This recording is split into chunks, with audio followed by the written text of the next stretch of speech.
से एक ऐसे दर्द के बारे में बात करने आया हूं जो शायद तुम अभी इसी समय महसूस कर रहे हो। कभी तुमने नोटिस किया है, कुछ लोग बिना ज्यादा मेहनत के आगे बढ़ जाते हैं और कुछ लोग दिन रात मेहनत करने के बाद भी वहीं के वहीं रह जाते हैं। तुम पढ़ते हो, मेहनत करते हो, सपने देखते हो, हर दिन खुद को बेहतर बनाने की कोशिश करते हो, लेकिन फिर भी जब रिजल्ट आता है तो लगता है जैसे जिंदगी ने तुम्हारा नाम ही लिस्ट से हटा दिया हो। और फिर रात को जब तुम अकेले होते हो तो एक सवाल तुम्हारे दिल में बार बार उठता है, क्या मेरी किस्मत सच में खराब है? अगर आज तुम भी इसी सवाल के साथ जी रहे हो तो आज की ये कहानी तुम्हारे लिए है, क्योंकि आज मैं तुम्हें बताऊंगा जब किस्मत साथ ना दे तब इंसान को क्या करना चाहिए। एक गांव में माधव नाम का एक लड़का रहता था। उसके सपने बहुत बड़े थे। वो चाहता था कि उसके माँ बाप उस पर गर्व करें, लोग उसकी इज्जत करें और एक दिन वो अपनी पहचान बना सके। लेकिन उसकी जिंदगी कुछ और ही कहानी लिख रही थी। जिस काम में हाथ लगाता वही बिगड़ जाता। जब फसल अच्छी होने वाली होती मौसम खराब हो जाता। जब व्यापार बढ़ने लगता नुकसान हो जाता। जब किसी पर भरोसा करता वही उसे धोखा दे देता। धीरे धीरे उसका विश्वास टूटने लगा और एक दिन उसने आसमान की तरफ देखकर कहा, हे कृष्ण, अगर सब कुछ पहले से लिखा हुआ है तो फिर मेरी किस्मत में इतनी मुश्किलें ही क्यों लिखी हैं? उस रात उसके जीवन का सबसे अद्भुत पल आया। स्वप्न में मैं उसके सामने खड़ा था। उसकी आंखों में दर्द था। मैंने उससे पूछा, माधव, तुम्हें कैसे पता कि तुम्हारी किस्मत तुम्हारे खिलाफ है? वो हैरान हो गया। उसने कहा, प्रभु, मेरी हर कोशिश असफल हो जाती है, क्या ये सबूत नहीं है? मैं उसे एक खेत के पास ले गया। वहां एक किसान बीज बो रहा था। मैंने कहा, आज ये बीज जमीन के अंदर चला गया है, क्या इसका मतलब ये खत्म हो गया? माधव बोला, नहीं प्रभु। मैंने कहा, बीज जब तक मिट्टी के नीचे रहता है तब तक लोग उसे देख नहीं पाते, लेकिन उसी समय उसके अंदर एक नई जिंदगी जन्म ले रही होती है। मेरे प्रिय, कई बार तुम्हारी जिंदगी भी इसी बीज की तरह होती है। बाहर से सब कुछ रुका हुआ लगता है, लेकिन अंदर ही अंदर तुम्हारा भविष्य तैयार हो रहा होता है। माधव ने फिर पूछा, लेकिन प्रभु, कुछ लोग मुझसे कम मेहनत करते हैं और मुझसे ज्यादा सफल हो जाते हैं। मैं मुस्कुराया। मैंने उससे कहा, तुम जिंदगी का सिर्फ एक पल देखते हो, मैं पूरी यात्रा देखता हूँ। फिर मैंने उसे दो यात्री दिखाए। एक बहुत तेजी से दौड़ रहा था, दूसरा धीरे धीरे चल रहा था। माधव बोला, दौड़ने वाला ही पहले मंजिल तक पहुंच जाएगा, लेकिन कुछ ही देर बाद दौड़ने वाला गिर गया और जो धीरे धीरे चल रहा था वही आखिर में अपनी मंजिल तक पहुंच गया। मैंने कहा, माधव, तुम लोगों की आज की सफलता देखते हो, लेकिन उनकी कल की कहानी नहीं देख पाते। इसीलिए कभी किसी और की कहानी से अपनी कीमत मत नापना। माधव ने कहा, प्रभु, जब बार बार हार मिलती है तब हिम्मत कैसे रखें? मैं उसे नदी के किनारे ले गया। मैंने पूछा, नदी समुंदर तक कैसे पहुंचती है? उसने कहा, बहते हुए। मैंने पूछा, और अगर रास्ते में बड़े बड़े पत्थर आ जाएं तो? माधव बोला, नदी उनके आसपास से निकल जाती है। मैंने कहा, यही जीवन का रहस्य है। नदी कभी रुकती नहीं, नदी कभी अपनी मंजिल बदलती नहीं। नदी बस बहते रहना जानती है और इसीलिए वो समुंदर तक पहुंच जाती है। जब किस्मत साथ ना दे तब रुकना मत। थोड़ा धीरे चलना पड़े तो चलो, रास्ता बदलना पड़े तो बदलो, लेकिन अपनी यात्रा कभी मत छोड़ो। मेरे प्रिय, आज मैं तुम्हें एक बहुत बड़ा रहस्य बताता हूँ।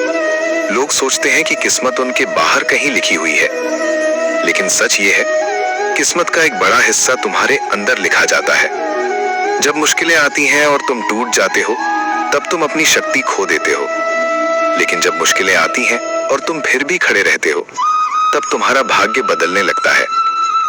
भाग्य सिर्फ परिस्थितियों से नहीं बनता, भाग्य तुम्हारी सोच, तुम्हारे फैसलों और तुम्हारी हिम्मत से भी बनता है।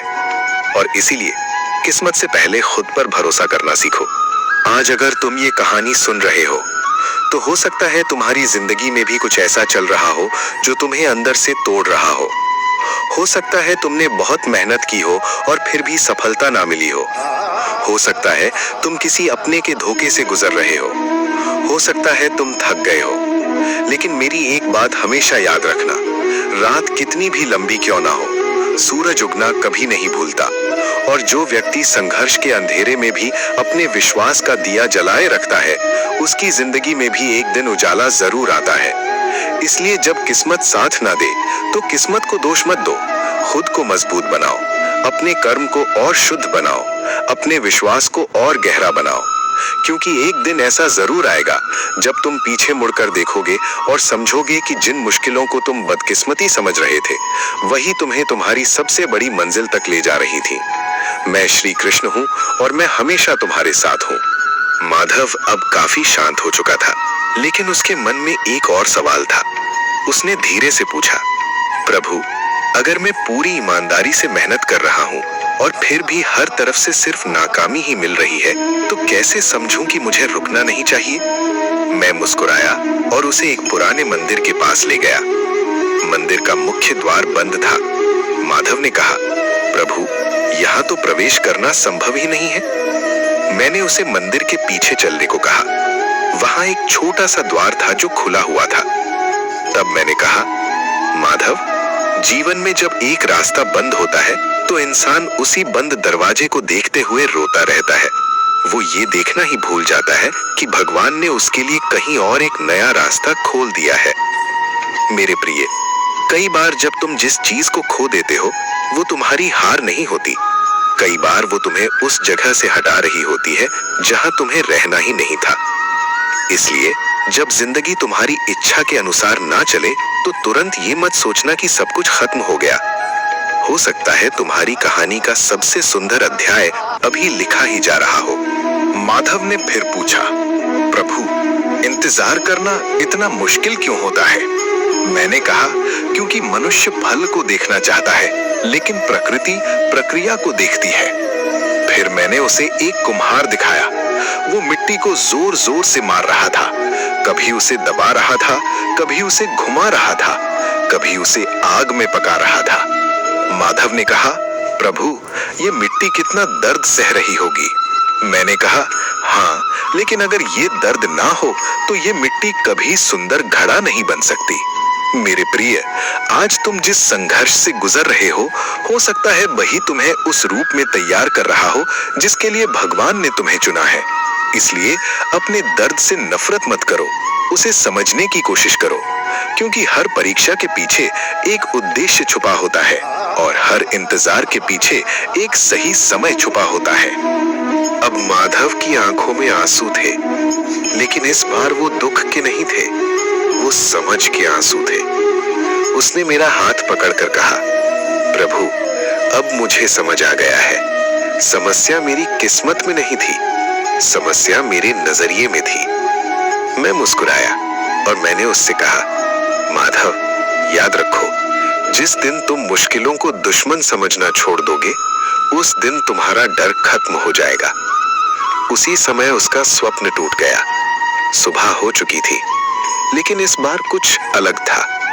उसकी परिस्थितियां नहीं बदली थी, उसका घर वही था, उसकी मुश्किलें वही थी, उसके सामने खड़ी चुनौतियां भी वही थी, लेकिन वो खुद बदल चुका था। और मेरे प्रिय, जब इंसान खुद बदल जाता है तब उसकी पूरी दुनिया बदलने लगती है। इसलिए अगर आज तुम्हें लगता है कि किस्मत तुम्हारा साथ नहीं दे रही, तो उदास मत होना। अपने कर्म पर ध्यान दो, अपने विश्वास को मजबूत रखो और हर सुबह खुद से एक बात कहना, मैं हार नहीं रहा हूँ, मैं तैयार हो रहा हूँ। क्योंकि भगवान कभी भी तुम्हें बिना वजह संघर्ष नहीं देते, और जिस कहानी को भगवान खुद लिखते हैं उसका अंत हमेशा सुंदर होता है। मैं श्री कृष्ण हूँ और